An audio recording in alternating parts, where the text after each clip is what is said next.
자, 오늘은 르호보암. 자, 남북 왕국 분열의 장본인이다 이렇게 하죠. 자, 근데 르호보암을 대변하는 말씀이 역대하 12장 1절이에요. 한번 읽어볼까요? 시작.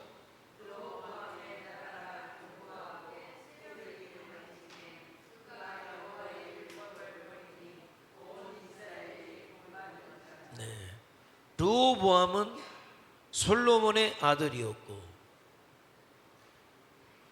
그런데 그가 어떤 과정을 통해서 하나님 앞에 섰을 때 나라가 견고해졌다, 세력이 강해졌다. 그런데 그러니까 어떤 일이 벌어집니까? 그가 여호와의 율법을 버렸다는 거죠. 자, 그런데 문제는 그렇게 여호와의 율법을 버리니까 온 이스라엘이 본받았다. 그러니까 르호보암 역시 시작에 비해서 끝이 좋지 못했다. 비극적이다 이렇게 말씀드릴 수 있어요. 비극적이다. 아무리 시작이 좋고 과정이 좋아도 끝이 나쁘면 세상에서도 좋지 않아요. 하물며 영적으로는 더해요. 처음에는 그렇게 주목받지 못해도, 그렇게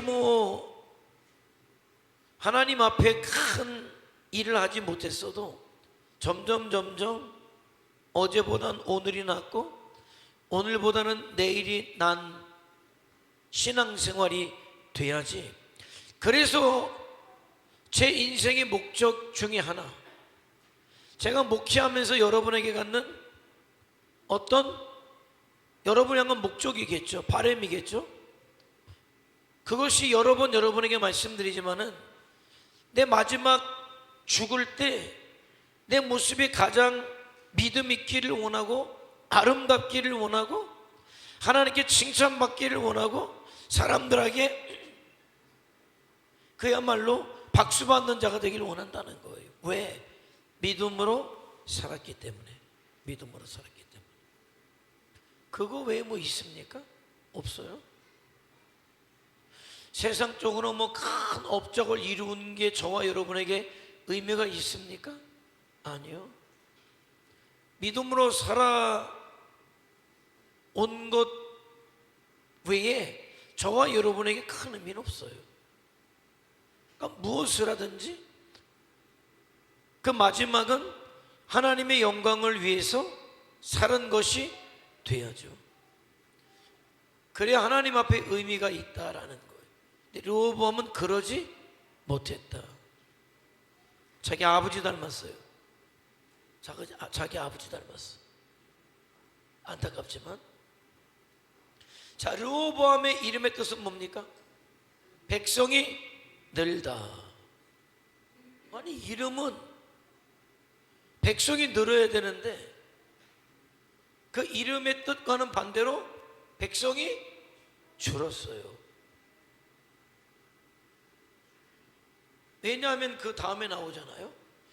이스라엘 통일 왕국의 마지막 왕이었지만은, 그러나 르호보암 때 나라가 나뉘어져서 북쪽으로는 10지파가 갔고 정작 자기는 유다와 베냐민만이 붙은, 물론 레위 지파가 함께 있습니다만 12지파에서 레위 지파는 구별된 지파로 빠졌으니까 2지파 그리고 레위 지파가 붙은 거예요. 그러니까 백성이 더해진 게 아니라 백성을 잃어버렸다. 그러니까 르호보암 역시 이름의 뜻은 좋으나 이름값을 했다 못했다? 못한 거죠.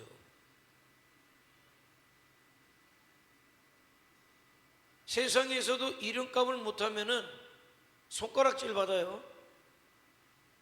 영적으로는 더하죠. 이름값을 못하면은 그 나중이 심각해져요. 저와 여러분의 이름은 뭡니까? 성도죠. 성도예요. 자, 성도는 성도로서의 이름값을 해야 돼요. 자, 성도를 그냥 그대로 이야기하면 거룩한 물이에요. 그러니까 저와 여러분에게는 이미 이름 속에 거룩한 사람들이다 라는 뜻이 들어있어요. 거룩이라는 건 뭡니까? 세상과 구별된 게 거룩이에요. 세상 사람들과 같이 살아서는 절대 성도되지 못해요. 세상 사람들의 가치, 세상 사람들의 목적을 가지고 살아서는 절대 저와 여러분은 성도 되지 못해요. 성도는 세상과는 다른 가치를 가지고 사는 사람이 성도예요. 다른 생각을 가지고 사는 사람이 성도예요. 때로는 그게 싫어요. 왜 싫을까? 내 바람이 있기 때문에 싫어요. 내 원함이 있기 때문에 싫어요. 내 욕심이 있기 때문에 싫어요. 하지만 분명히 알아야 되는 건 저와 여러분이 성도인 것을 알아야 성도답게 살아갈 수 있단 말이에요.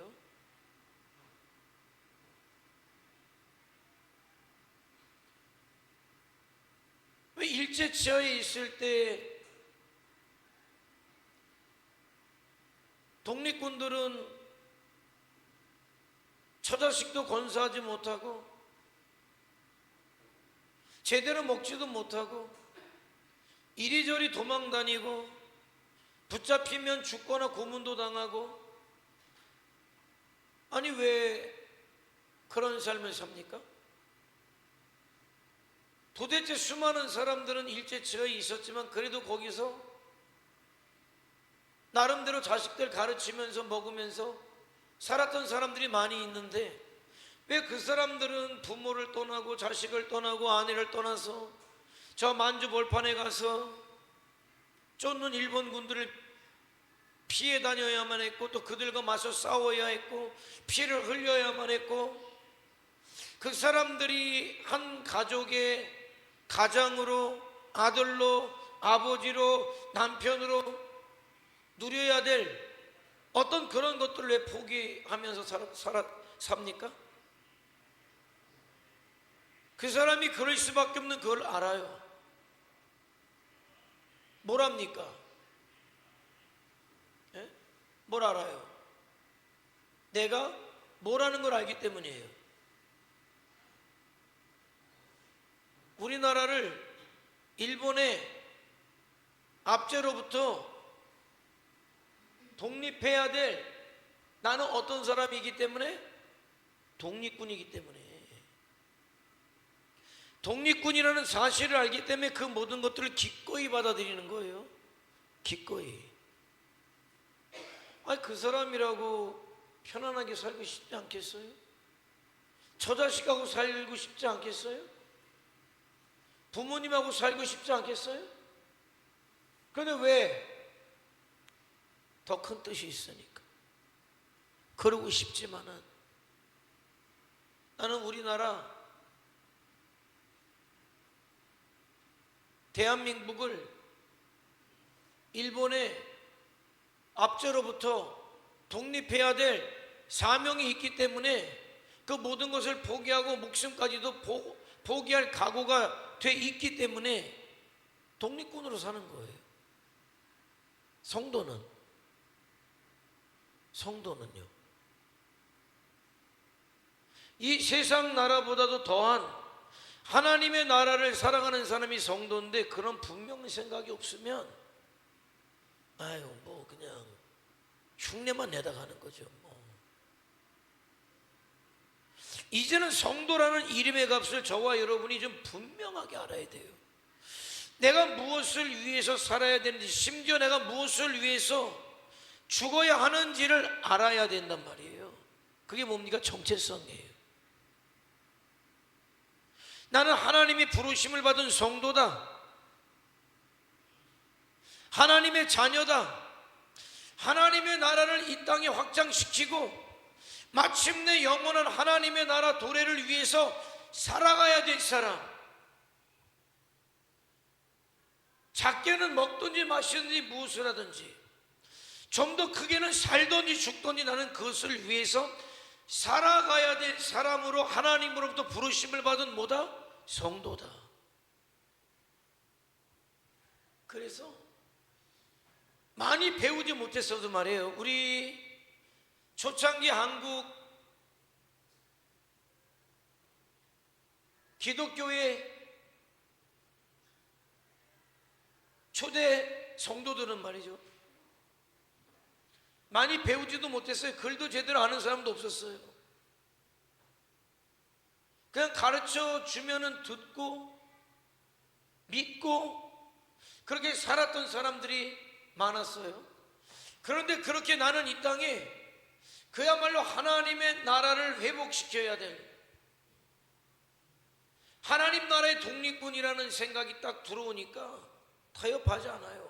그래도 도저히 타협이 되지 않는 사람, 세상 것과 타협이 되지 않는 사람을 뭐라고 불렀는지 아세요? 그래서 예수쟁이라고 그랬어요. 예수쟁이라고. 저 못 이긴다고. 저 예수쟁이야. 저거 아주 그냥 철저한 예수쟁이야. 왜? 철저한 예수쟁이로 살아갈 수 있는 건 뭐냐면 자기의 영적인 정체성을 분명히 알았기 때문에 그래요. 알았기 때문에 그렇다는 거예요. 내가 무엇을 위해서 살아가야 되는가를 분명히 알았기 때문에 그래요. 알아가자는 거예요. 신앙생활이 뭡니까? 그것을 점점 더 알아가는 거죠. 나를 위한 삶이 아니라 주와 복음을 위한 삶을 위해서 내가 부름받았다는 사실을 알아야 돼요. 나는 그냥 교회나 왔다 갔다 하면서 세월 호송하는 사람이 아니라 내가 하나님 앞에 해야 될 일이 있기 때문에 나를 부르셨다. 분명한 사명의식이 있어야 그를 가지고 뭐라고 부릅니까? 성도라고 부르는 거예요. 내가 성도임을 알고 내가 이 시대 하나님의 부르심을 받았다. 하나님의 나라의 확장. 하나님의 나라의 확장이라는 게 무슨 뜻입니까? 하나님이 구원하기로 작정하신 한 사람 한 사람이 각 지역, 각 나라마다 세워질 때 하나님의 나라가 확장되는 거예요. 그래서 마침내 하나님의 나라가 모든 사람이 다 하나님의 백성이 될 수는 없으나 하나님이 말씀하신 대로 땅 끝까지 그 끝에 하나님의 백성이 세워지는 그날에 확장된 하나님의 나라의 완성이 무엇입니까? 하나님의 나라가 임하는 거죠. 우리 주님의 재림이 있는 거죠. 그러니까 저와 여러분에게는 어떤 사명이 있습니까? 하나님의 나라를 확장하는 것, 그리고 영원한 하나님의 나라를 도래케 하는 것, 이 사명이 지금 이 시대 저와 여러분에게 있는 거예요. 그 사명을 위해서 저와 여러분이 부름을 받았단 말이죠.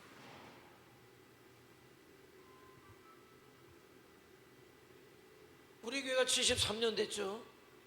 내년에 74년. 그냥 그렇게 흘러온 세월은 아니에요. 교회가 세워지면서 오늘날 74년이 지난 후 우리가 이런 모습을 갖추기 위해서 그동안의 시간들이 있었단 말이에요.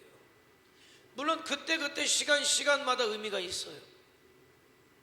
저는 제가 우리 교회 9번째 목사입니다마는 개척하신 목사님으로부터 9번째 목사가 돼서 지금 천진교회에 서 있어요. 저는 사명을 느껴요.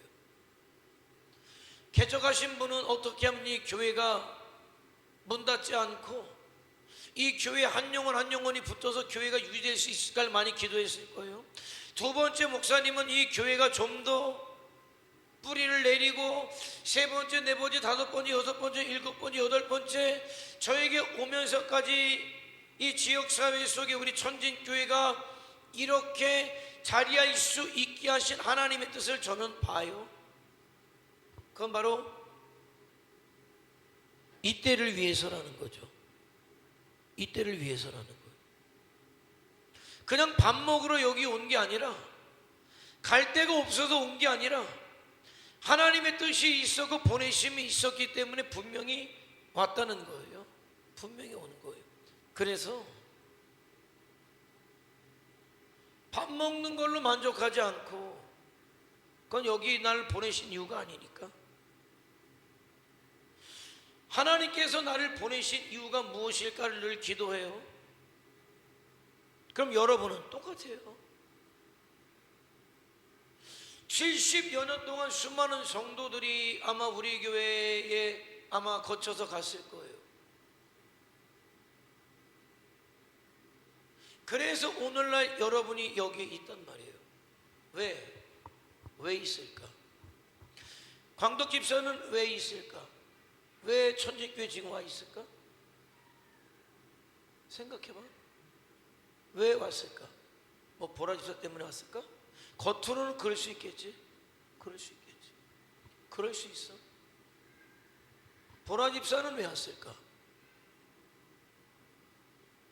당장 답이 안 나올 수도 있겠지. 정혜성 권사님은 여기에 벌써 수십 년 되셨잖아요.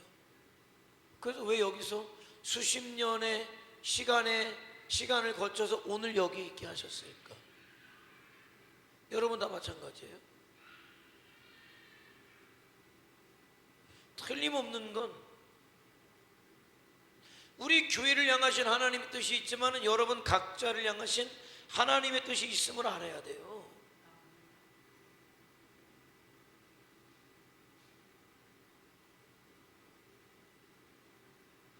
이런 생각을 해요. 저에게도 좋은 추억이 있어요. 교회가 굉장히 허술해서 저 다니던 교회는 말이죠, 그 블록으로 짓는 거죠. 보르꾸라고 하잖아요. 그게 뭐 엉성해서 갈라져 가지고 말이죠, 바람이 숭숭 들어오는 교회였어요.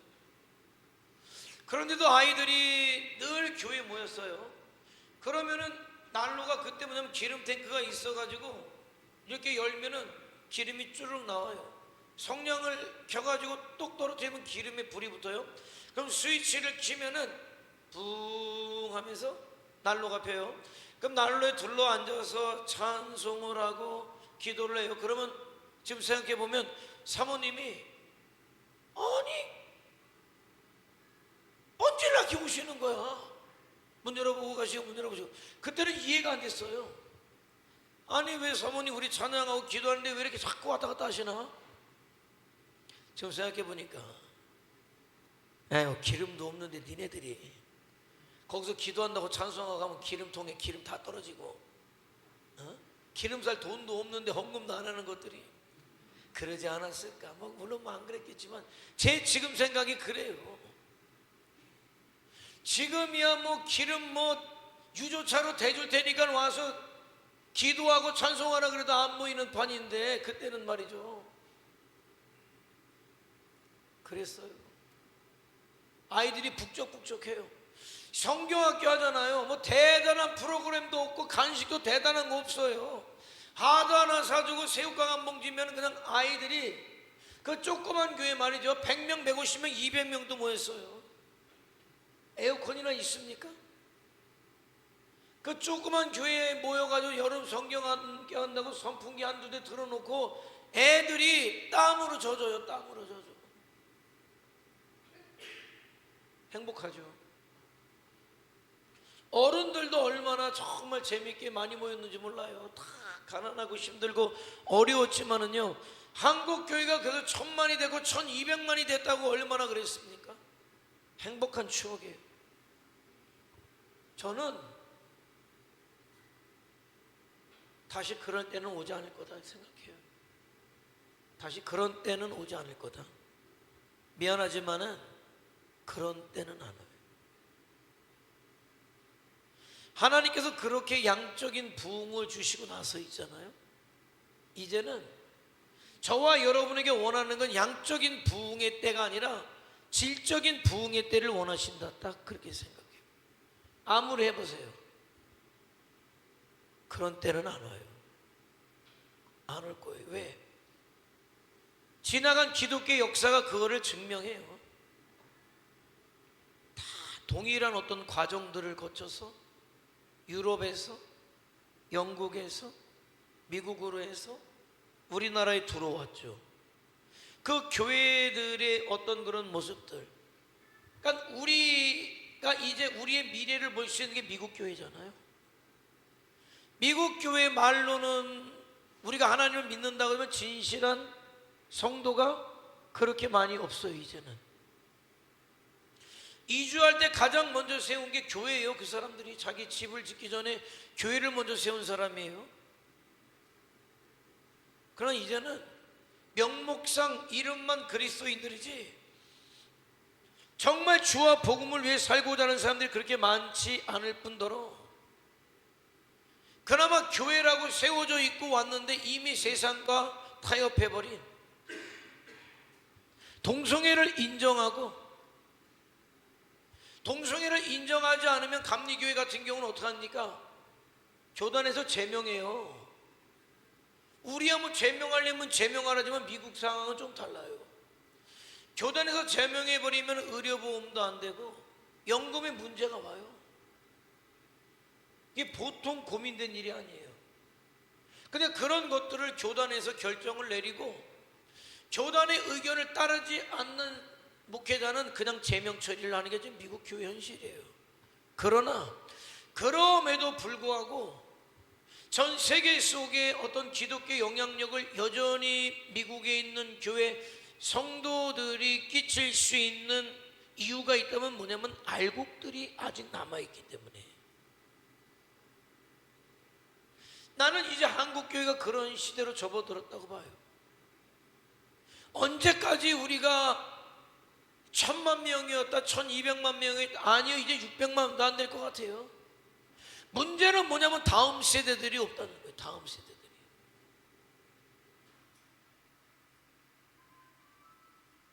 그런데 비관적이지 않다.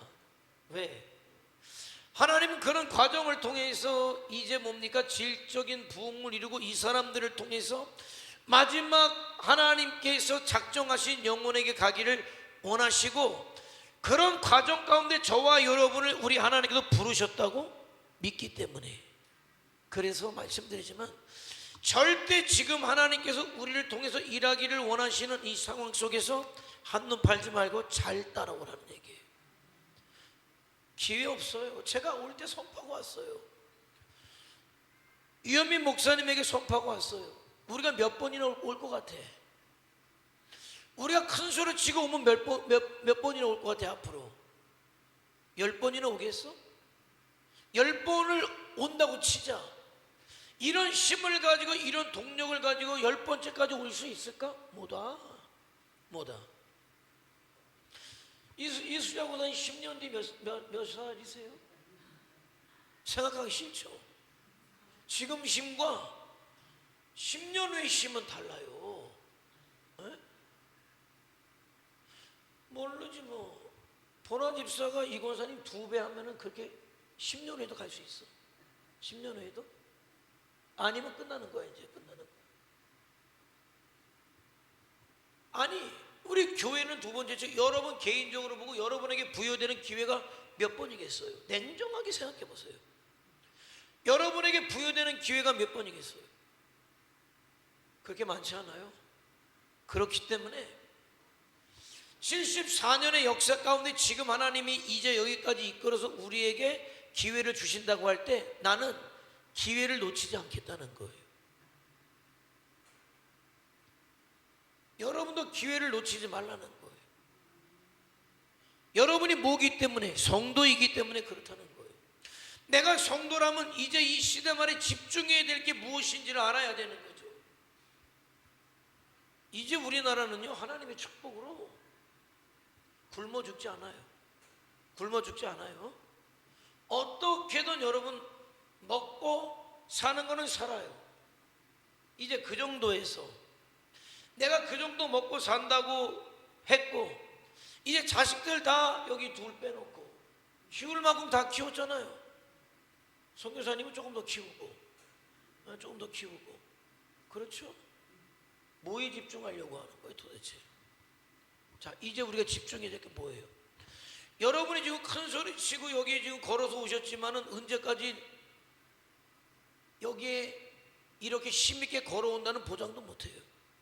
그러면 나에게 주어진 기회가 그렇지 많다고 할 때, 그럼 나는 남아있는 생애를 무엇에 집중할 것인가가 나와야 되는 거예요. 그런데 내가 하나님으로부터 성도로 부르심을 받았다고 할 때 답은 딱 나오는 거예요. 나를 지으신 이유, 부르신 이유, 나를 구원하신 이유, 하나님께서 영광 받기를 위해서 예배자로 사세요. 집중하는 거예요. 예배 집중하는 거예요. 아이고 뭐 다른 거 안 해도 괜찮아요. 일단 예배 집중하는 거예요. 예배 집중하세요. 그게 하나님의 부르신 가장 근본적인 이유야. 내가 이 백성을 통해서 영광 받으려고 지었다잖아요. 그리고 마귀로 인해서 죽은 저와 여러분을 예수 그리스도를 통해 살리신 이유는 다시 영광 받으시려고. 그러니까 하나님은 어떤 바람이 있어요. 원함이 있으셔요. 예배 받으시는 거, 영광 받으시는 거, 그게 원하시는 거예요. 그러니까 그게 하나님은 그래서 이미 죄와 허물로 죽은 저와 여러분을 예수 그리스도를 십자가에서 죽이시면서까지 구원하신 이유는 무엇이냐? 그렇게 하나님의 백성을 만드셔도 그 백성으로 영광 받기를 원한다면 거기에 집중해야 돼요. 그러니까 내 삶의 어떤 포커스를 예배에 맞추는 건 기본이에요. 다른 데 힘쓰고 와서 졸지 말고, 광덕이는 좀 피곤한 것 같아. 그래도 마음은 하나님 받으실 거야. 쳐다보지 마라. 괜찮아. 옆에 쳐다보지 마라. 괜찮아. 괜찮아. 정말 예배 시간에 내가 하나님이 나를 통해 먼저 영광 받기를 원하심이 그거라고 할 때 거기에 집중하는 거예요. 그런데 우리 주님이 나를 구원하시면서 하늘에 가시면서 내가 너희를 위해서 너희가 거할 처소를 예비할 거야. 그게 예비되면 내가 너희를 다시 데리러 올 거야. 그 과정이 있지 않니? 그 과정 동안 너희는 해야 될 일이 있어. 지금도 우리 주님께서 저와 여러분이 거할 거처를 준비하고 계시겠죠. 아직 안 오셨으니까, 말씀 그대로 믿으니까. 그런데 너희는 내가 다시 오기 전까지 너희는 온천하에 다니면서 복음을 전파해라. 모든 민족 모든 족속에게 침례를 베풀고 내가 너에게 가르쳐 행한 것을 가르치고 너희와 똑같이 예배자가 되고, 그리고 너희와 똑같이 복음을 전하는 자가 되라, 이 사명을 주셨단 말이죠. 그러나 저와 여러분이 성도로 부여받은 사명이 뭡니까? 하나님을 예배하는 예배자로서 서는 것과 예수님의 증인으로 사는 것이다 라고 할 때, 나는 우리 교회 70년 역사 가운데 지금이 가장 적합할 때, 지금이 가장 잘할 때 라고 나는 믿는 거예요.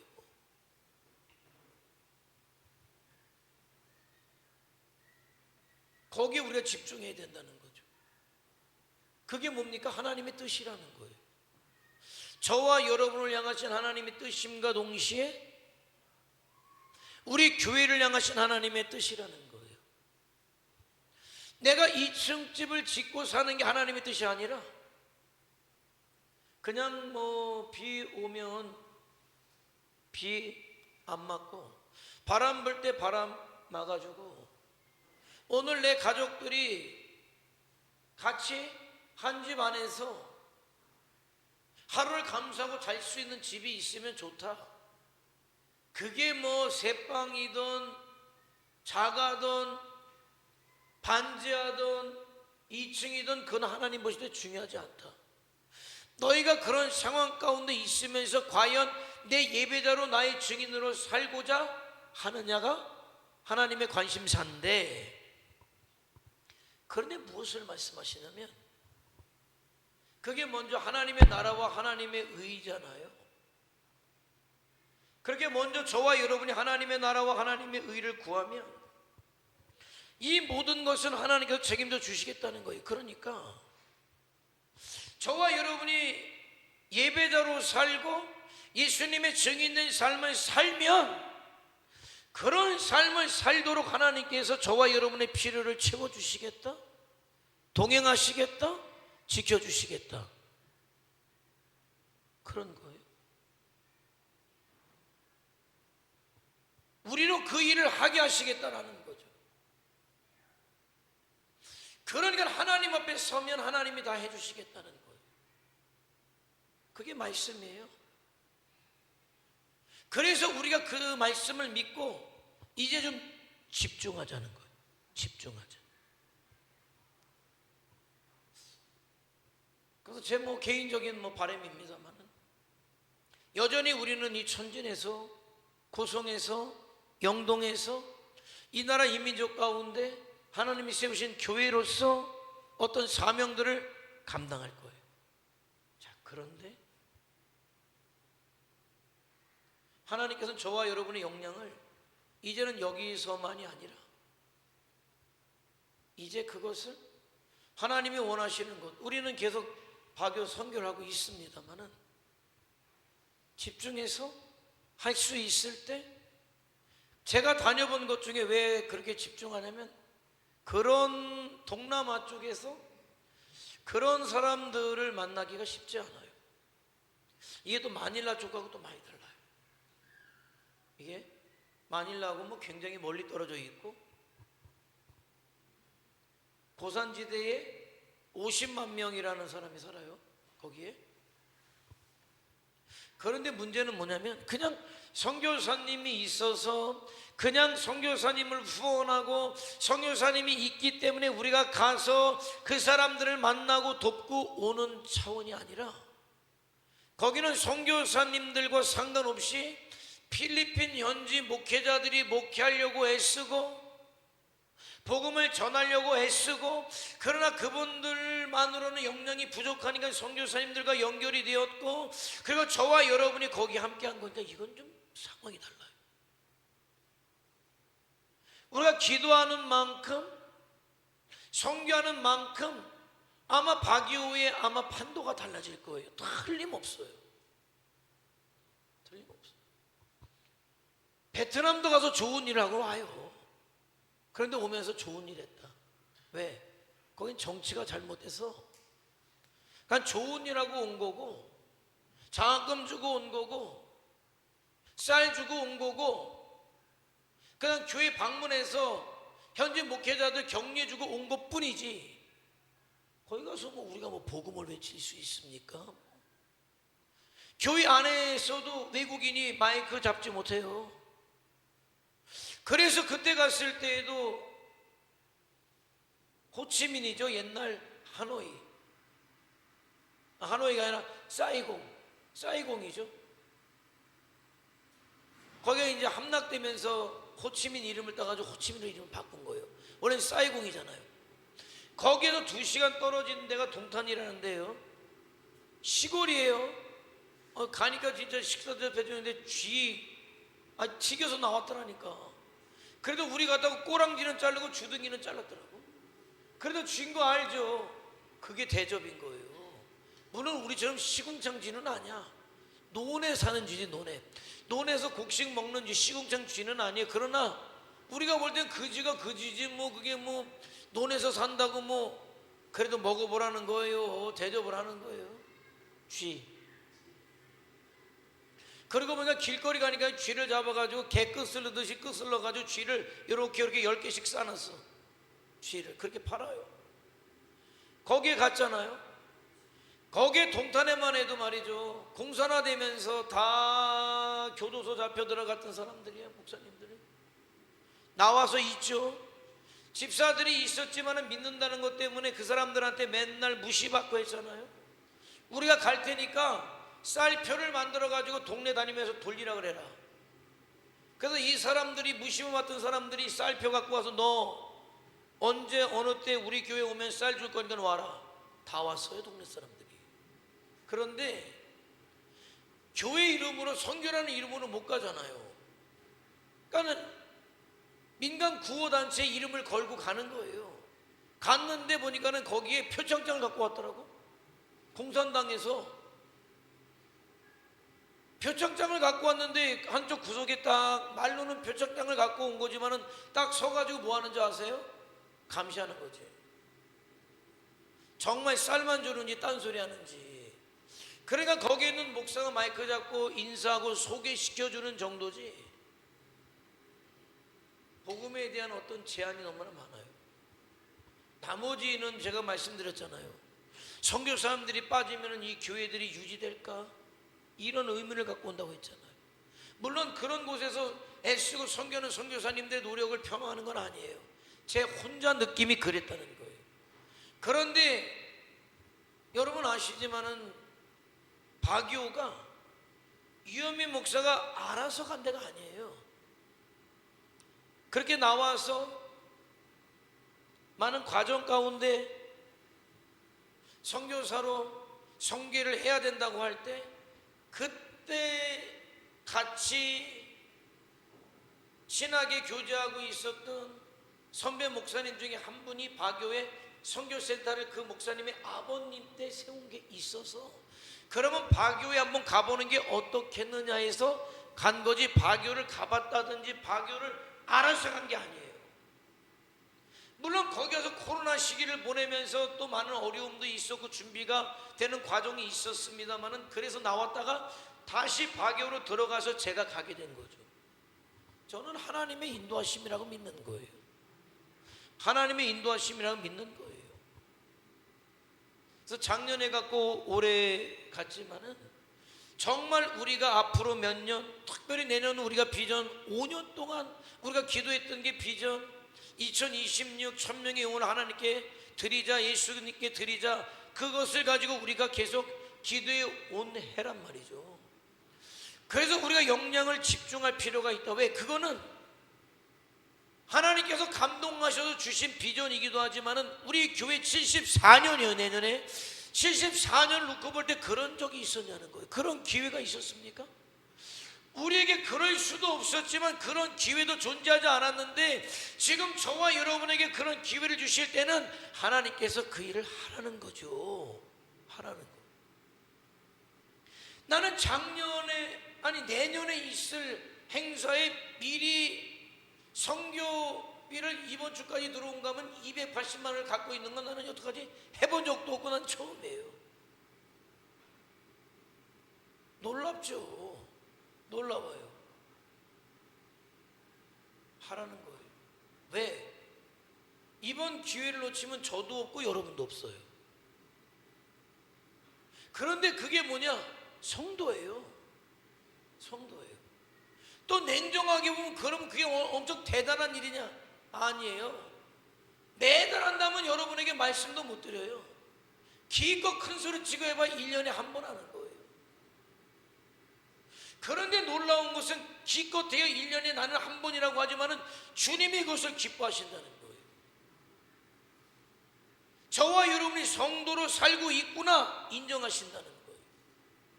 거기에 집중하자는 거예요. 나는 1년을 살아갈 어떤 소망을 가졌어요.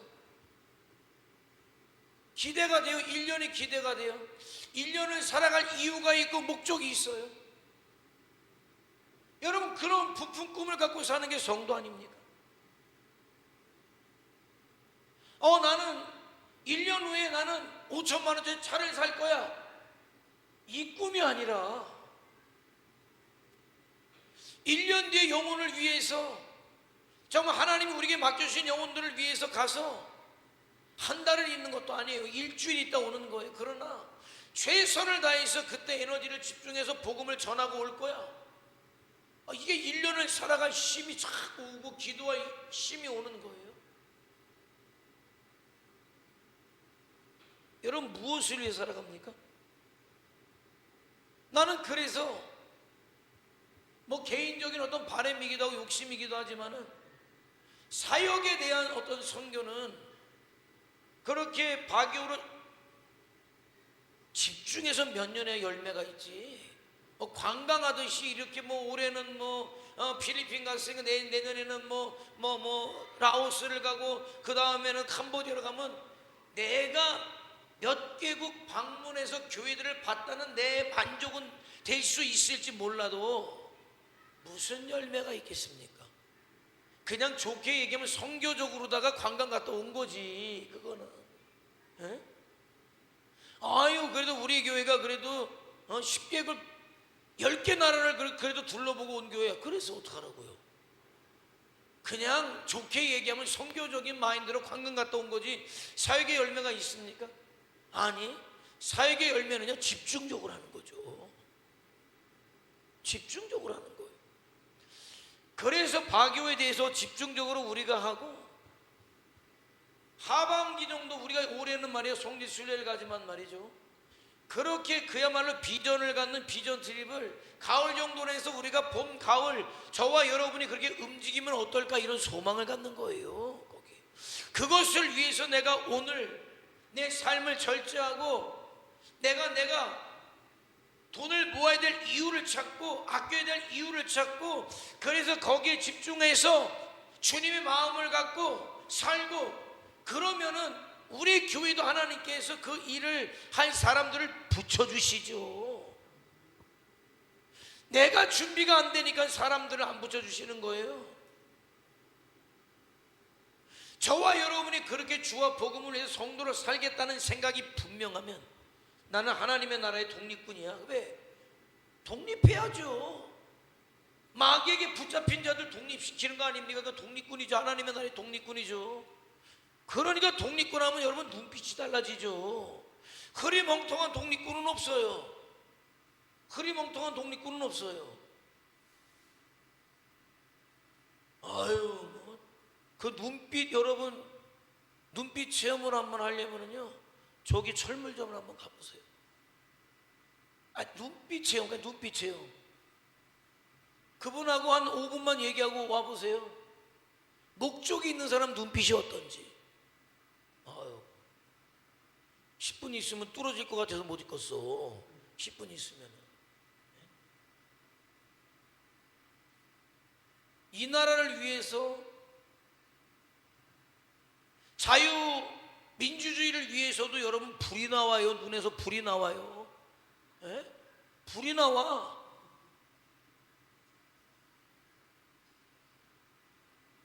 그 눈빛은 말이에요, 하나님의 나라를 위해서 그런 눈빛을 한번 가져보라니까요. 흐리멍텅하지 말고. 내가 왜 살아야 하는지를 분명히 안다니까요. 내가 왜 살아야 하는지를 분명히 알아요. 내 살아야 할 이유를 아는 사람이 성도예요. 주와 복음을 위해서 이 시대 내가 살아야 한다는 것, 사도 바울은 분명히 알았으니까 다 포기했죠. 결혼도 포기했어요. 내가 베드로처럼 아내를 데리고 다닐 권리가 나에게 없는 게 아니야. 주와 복음을 위해서 결혼도 안 한 거예요.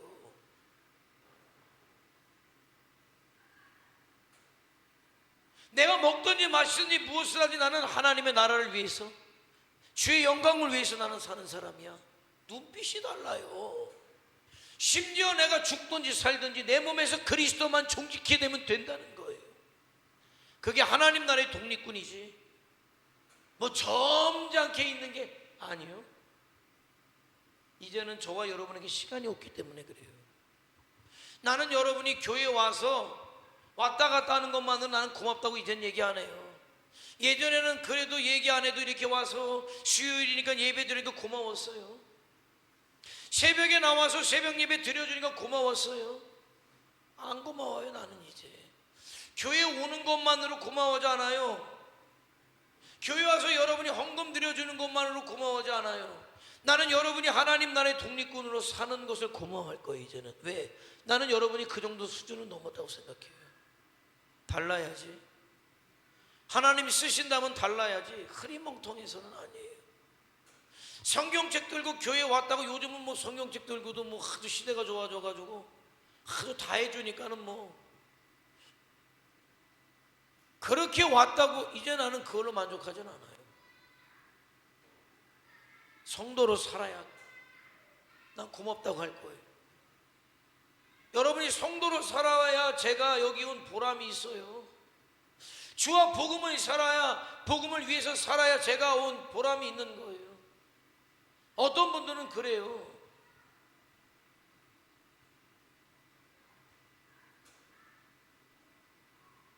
너무 목사님의 어떤 관심이 여기에 있는 분들만 있는 거 아닙니까? 아니요, 그렇진 않아요. 그러나 다른 건 틀림없죠. 그냥 교회 오시는 분들도 귀해요. 절대 귀하지 않다는 게 아니에요. 그러나 교회 올 뿐더러 주와 복음을 위해서 하나님 나라의 독립군으로 살겠다는 분은 귀한 분들이에요. 나는 그분들이 동역자라고 생각하고 사역자라고 생각해요. 나는 목사라고 여러분에게 무슨 권위를 내세우거나 난 그러지 않아요. 왜? 똑같으니까. 저나 여러분이나 똑같아요. 나는 오히려 더 미안해요. 나는 교회에만 있으면 되지만 여러분은 일도 해야 되고 교회도 와야 되니까 난 더 미안해요. 하지만 하나님께서 보실 때 저와 여러분과 동일하게 보실 것이다. 사도 바울이 그래서 어떻게 이야기합니까? 사도 바울이 로마서 16장에 그 자기와 함께 했던 동역자들에 대한 고마움으로 로마서 16장이 다 끝나요. 나는 여러분이 그러길 원해요. 정말 그러길 원해. 이름값.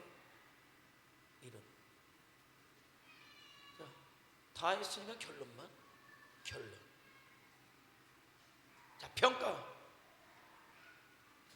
읽어볼까요? 시작.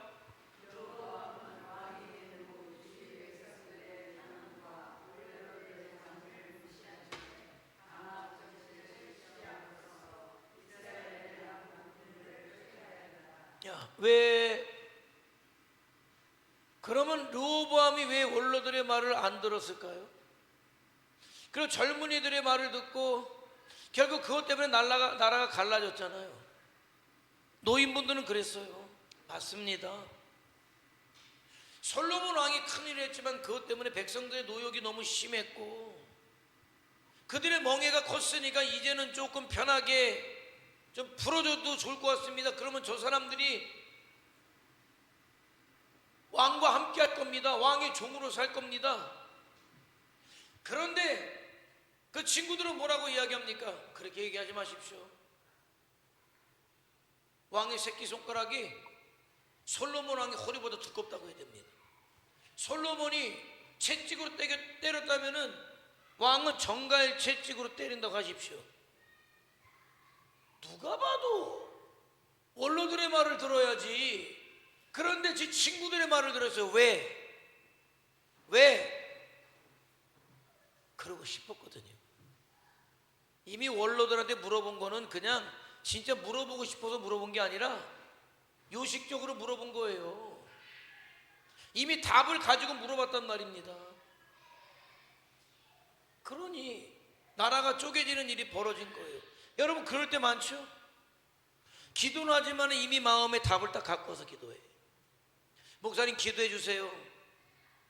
이런 게 있는데 기도해 주세요. 답은 다 가지고 있어. 해야 될까요? 말아야 될까요? 기도해 주세요. 마음은 이미 정해져 있어. 그래서 하나님께서 하시라고 합니다. 그럼 기분 좋고, 하나님께서 아니라고 하시는데 그러면 기분 나쁘게 하는 거예요. 왜 기도해 달라고 합니까? 아니 예레미야 때 요한안이라는 사람이 군대 장관하고 가지고 예레미야에게 물어요. 우리가 지금 바벨론이 쳐들어오면 우리 다 죽을 것 같은데 우리가 지금 어떻게 해야 될지, 애굽으로 도망가야 될지 좀 하나님께 물어주세요. 예레미야가 그걸 가지고 기도를 하루 이틀 한 게 아니에요. 그걸 가지고 기도해서 하나님이 응답을 받아서 하나님께서 여기 있으라고 합니다. 여기 있으면은 바벨론의 왕이 당신들을 죽이지 않습니다. 여기 있으라고 합니다. 그랬는데 갔어요, 애굽으로. 왜 물어본 거야? 예레미야 힘들으려고? 이미 마음속에는 답을 가지고 있어요. 애굽으로 간다. 그래가지고 결국 예레미야가 애국까지 가서 왜 하나님이 이스라엘에 있으라고 했는데 왜 여기 왔습니까? 거짓말하지 말라는 거예요, 예레미야에게. 그러다가 거기서 다 죽었어요. 다 죽었어. 왜 하나님의 뜻이 안 이루어진지 아십니까? 내 욕심이 이미 있기 때문에. 안 들어. 욕심이 들어 있잖아요. 얘기해도 안 들어. 집사님 그러시면 안 돼요. 하나님께서 그렇게 하는 거 기뻐하시지 않습니다. 그럼 들어야 되나? 안 들어. 왜? 이미 내 마음속에 그러고 싶거든. 그러면 뭐 그게 신앙생활입니까? 뭐 그게 성도입니까? 아니 그냥 마음대로 사세요. 마음속에 정하고 뭐로 기도합니까? 순종도 안 할 건데. 그런 경우가 많다는 거예요. 누가 그랬다? 르호보암이 그랬다는 거예요. 르호보암이 그랬다는 거예요. 자, 그런 사람들의 끝이 뭐냐? 한번 읽어볼까요? 시작.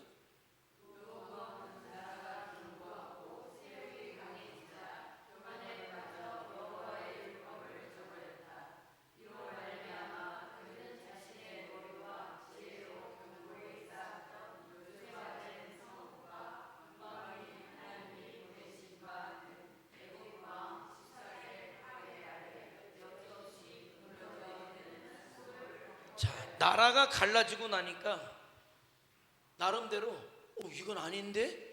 이런 생각이 든 거예요. 내가 잘못했네? 이런 생각이 든 거예요. 그래서 나라가 갈라지고 나니까 정신이 들었어요. 그래서 정신 바짝 차리고 그 다음부터 하나님 앞에 가까이 가서 하나님 어떻게 하면 좋겠습니까? 하나님이 하라는 대로 하나님만을 섬기니까 하나님께서 그에게 축복하시죠. 그러니까 나라가 부강해졌어요. 몇 년 동안만? 3년 동안만. 3년 동안 그래도 부강해지니까 딴 생각이 또 들어오는 거예요. 이만하면은 저 북왕국을 쳐들어가서 저놈들을 무찔릴 수 있겠다라는 생각이 든 거예요. 그러니까 내 마음대로 또 하기 시작한 거죠. 참 딱해요. 잘 될 때, 부강해질 때 이유를 물어야죠. 이유를. 왜 내가 잘 되는지, 왜 형통한지, 왜 부강한지, 하나님께 가까이 갔고 하나님의 말씀에 순종했기 때문에, 하나님 안에 섬겼기 때문이잖아요. 내가 똑똑해서가 아니잖아요. 근데 사람은 얼마나, 그게 죄성인데 조금만 잘 되면 우쭐해요. 내가 똑똑하기 때문에, 내가 잘났기 때문에. 하나님께서 애구방 시삭을 보내가지고 한 방에 무너뜨렸어요. 한 방에. 결론이 그거 아닙니까? 여호와께서 성을 지키지 아니하시면 파수꾼의 깨어 있음이 헛되다는 거예요. 하나님이 저와 여러분을 붙잡아 주시지 않으면 다 헛되다는 거예요. 그런데도 내 돈을 의지하겠습니까? 내 자식을 의지하겠습니까? 아니요. 어리석은 거예요. 결국 그래서 왜 르호보암이 결국 왜 비참하냐? 그래서 결국 하나님 앞에 버림을 받고, 문제는 뭐냐면 영향력이죠. 그를 통해서 이스라엘이 하나님을 떠나가고 배반했다. 자, 똑같아요. 이제 결론. 성도는 내 뜻으로 살지 않아요. 내 잘남으로 살지 않아요. 성도는 나를 부르신 하나님의 뜻을 알아서 나를 위해 사는 자가 아니라 주와 복음을 위해 살아요. 그러면 주와 복음을 위해서 살면 그 어떤 것을 해도 내가 한 게 아니라 하나님께서 해주셨다는 사실을 알아요. 겸손하죠. 하나님이 축복하시죠. 은혜 주시죠. 이 시대 믿음의 역사를 이루게 할 뿐만 아니라 그런 자와 동행하시겠다, 지켜주시겠다, 책임져 주시겠다, 마침내 하늘의 영광을 누리게 하시겠다. 그리고 그런 그를 통해 그의 영향력을 받는 자들을 살리시겠다는 거예요. 저와 여러분이 하나님 앞에 집중하는 게 내 가정이 사는 길이고 내 자녀가 사는 길이에요. 인간적으로 내 자녀에게 잘해줘서 얘가 사냐? 안 살아요. 그러면은 부모로부터 재산 물려받은 자식들이 가장 잘 살아야 돼. 잘 되고.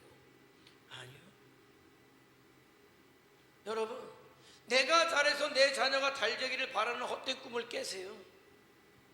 내가 하나님 앞에 잘하면 잘할수록 하나님이 내 자식을 축복해 주신다니까. 내가 하나님 앞에 잘하면 잘할수록 내 가정이 구원을 받는다니까요.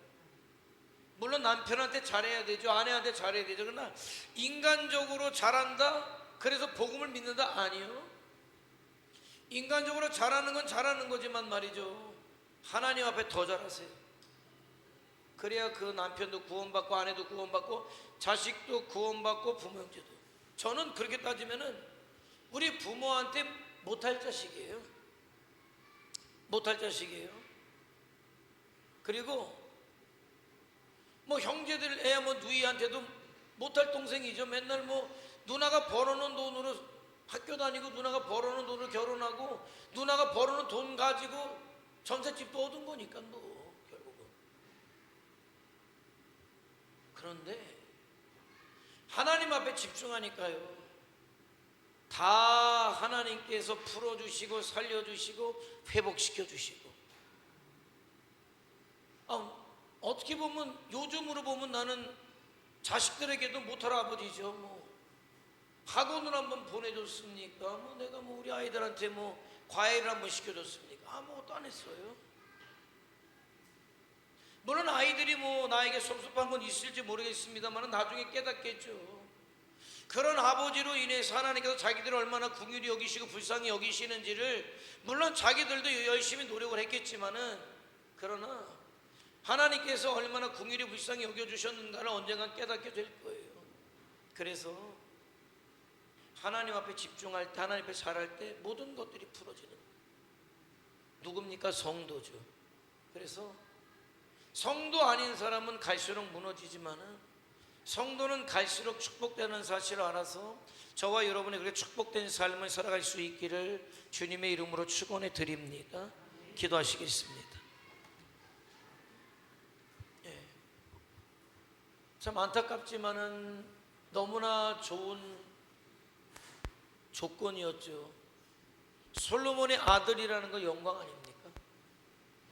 그런데 불행하게도 그런 좋은 조건이 있었음에도 불구하고 그는 결국 무너지고 결국 망했고, 더 비참하게 그가 다스리던 이스라엘 사람들이 우상을 따라갔다. 비극이에요.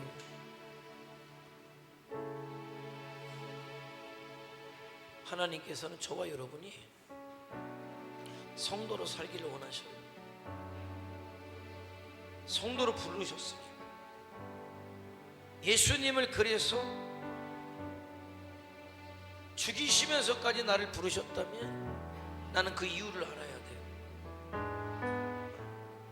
내 삶의 목적을 알아야 돼요. 이제는 주를 위해, 복음을 위해 살겠습니다. 하나님 앞에 집중하겠습니다. 내 모든 근심 걱정은 내려놓겠습니다. 하나님께서 책임져 주시는 삶을 살게 하시고 내 때가 그리 많이 남아있지 않습니다.